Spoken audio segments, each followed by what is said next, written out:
Vedere il proprio nome affiancato a dei ruoli così importanti come la presidenza di ANCI Veneto sicuramente fa piacere. Ci tengo però a sottolineare che attualmente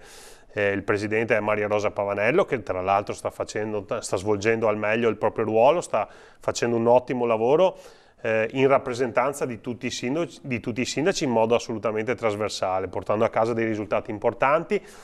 Quello che sarà in occasione dell'assemblea di ANCI Veneto, francamente non ve lo so dire, ma credo che sia necessario un confronto anche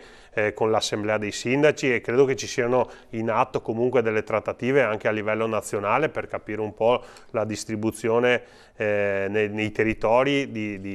in base ai numeri di sindaci, in base alla rappresentanza dei vari partiti. Quindi è un po' prematuro dire Conte presidente di ANCI Veneto. È sicuramente un ruolo prestigioso, un ruolo che responsabilizza molto il sindaco che andrà a ricoprirlo, perché di fatto andrà a rappresentare una grossa fetta di sindaci e di comuni del Veneto per battaglie comuni a tutela dei territori, a tutela dei municipi, a tutela anche dei sindaci e degli amministratori.